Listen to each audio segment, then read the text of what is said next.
Muito bem, meus amados, continuando aí a falar sobre a doutrina da Santíssima Trindade.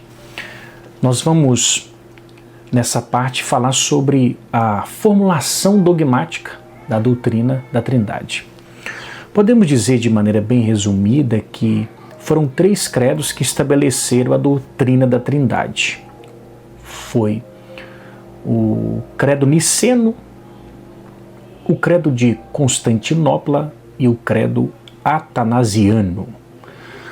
Na verdade, o concílio, ou credo de Nicéia, definiu, o credo de Constantinopla completou e o credo atanasiano explicou a doutrina da Trindade, né?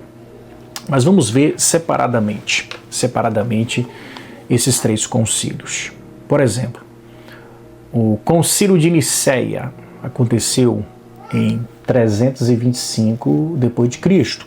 300 bispos da Igreja Ocidental, alexandrina, né, e da Igreja Oriental reuniram-se em Nicéia para tratar desse assunto doutrinário, mais envolvendo a divindade de Cristo. Atanásio geralmente recebe o crédito de ter sido o grande defensor da fé no Concílio de Nicéia. A parte maior da obra de Atanásio, porém, foi consumada depois desse grande concílio ecumênico. O credo, então, o credo niceno, né, de 325, foi decisivo para afirmar a plena divindade do Filho, né? Eis um dos motivos pelos quais eles se reuniram. E nessa formulação da plena divindade do Filho, foi definido que o Filho é da mesma substância com o Pai. Tá? Nessa definição da divindade do Filho, ficou também definido que ele é da mesma substância com o Pai. Também foi definida aí a rejeição do arianismo, né? Ou seja, que dizia que houve um tempo em que o Filho não existia. Nós falaremos desse assunto mais especial, ou mais especificamente mais à frente. Desse modo, a confissão, o credo niceno, ficou da seguinte maneira: cremos em um só Deus, Pai Todo-Poderoso, Criador de todas as coisas, visíveis e invisíveis, e um só Senhor, Jesus Cristo, Filho de Deus, unigênito do Pai, isto é, da substância do Pai, Deus de Deus, luz de luz, Deus verdadeiro, de Deus verdadeiro, gerado, não criado consubstancialmente. Olha aí. Verdadeiro, gerado, não criado, consubstancial.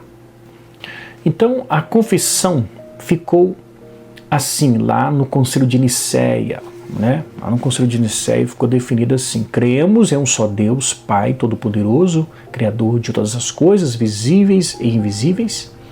Aí faz menção de Jesus.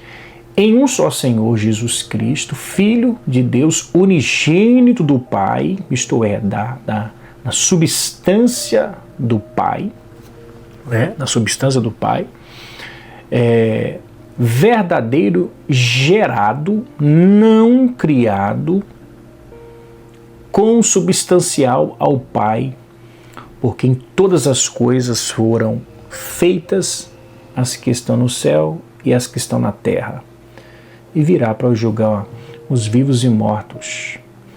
E continua o credo dizendo: e no Espírito Santo. Entendeu?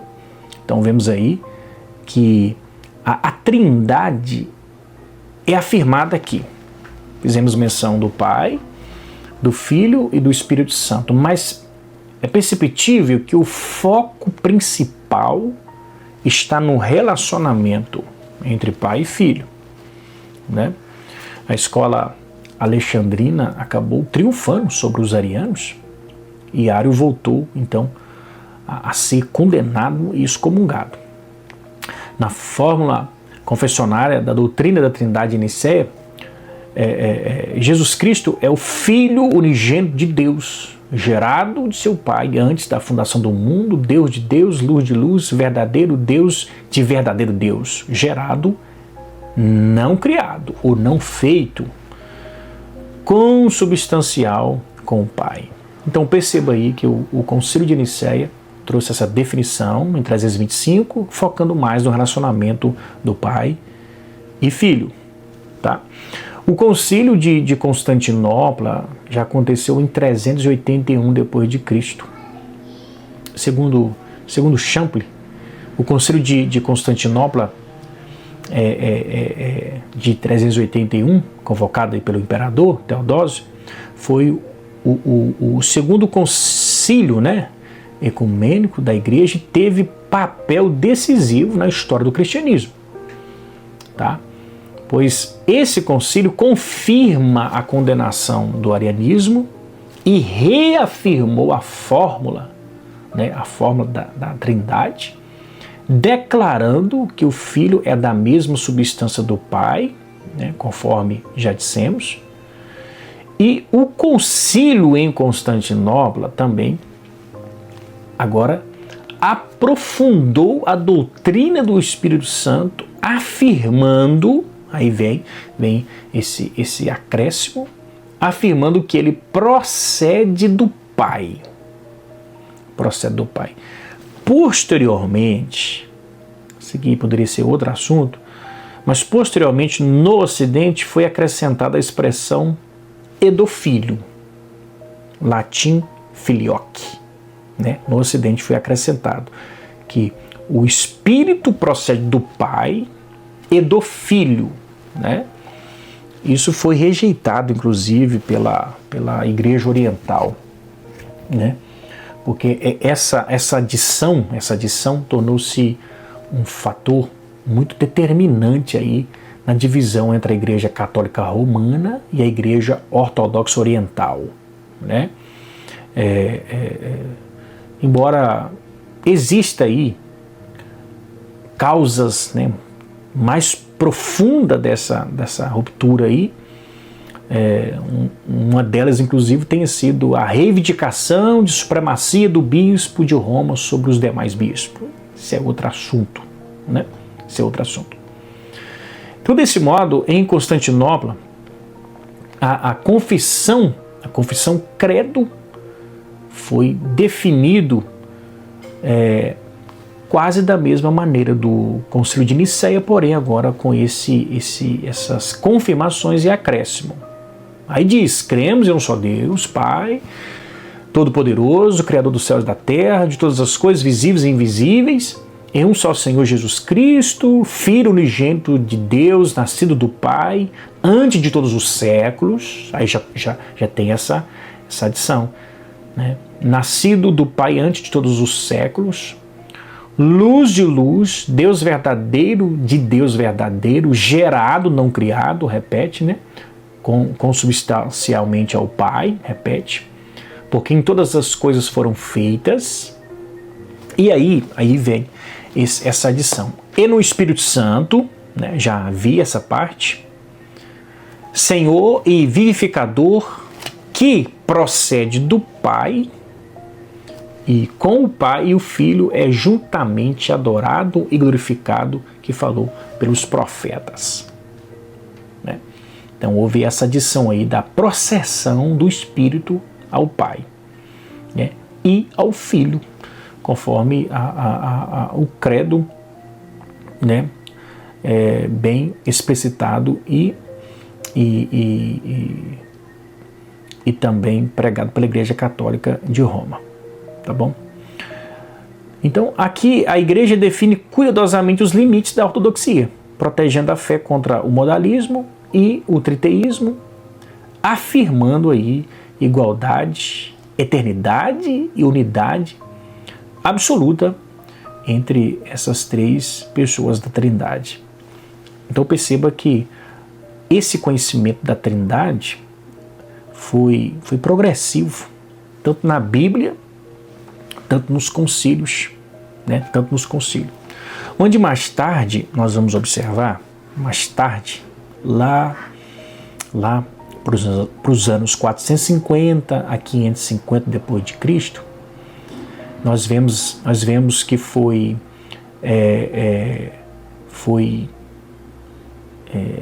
podemos dizer assim, promulgado ou destacado um cântico atribuído aí a Atanásio.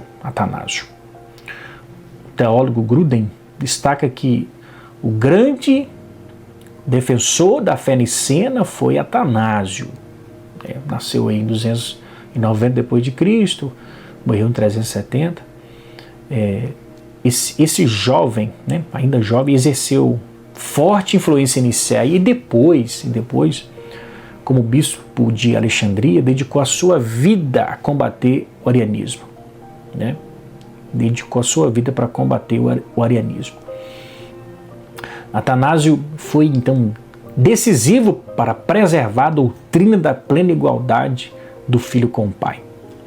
Eu estou dizendo isso para chegar até o credo atanasiano, né? O credo atanasiano, que foi também um credo que contribuiu muito para essa doutrina da Trindade, tá? É reconhecido até hoje, né? Lá no século V, esse credo, embora não escrito por ele, expressa claramente essa fé trinitária e permanece até o dia de hoje, né?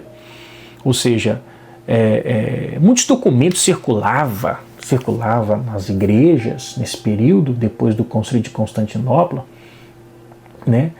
E esse credo, chamado de credo de Atanásio, expressou, melhor dizendo, o pensamento de Atanásio, né? E ajudou a defender os demais credos, né?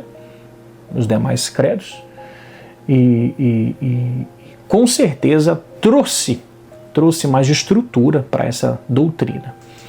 E esse credo não foi mencionado nos concílios de Éfeso, né, nem de Calcedônia. Popularmente, o credo atribuído a Atanásio é, de modo em geral, considerado um cântico eclesiástico, né? Um cântico eclesiástico. E, com certeza, contribuiu muito para a estrutura teológica da doutrina da Trindade, tá bom? Então, quando nós falamos de formulação dogmática, nós temos que lembrar, então, do Concílio de Nicéia, Concílio de Constantinopla e também desse credo chamado aí, credo atanasiano, tá bom? Deus abençoe sua vida.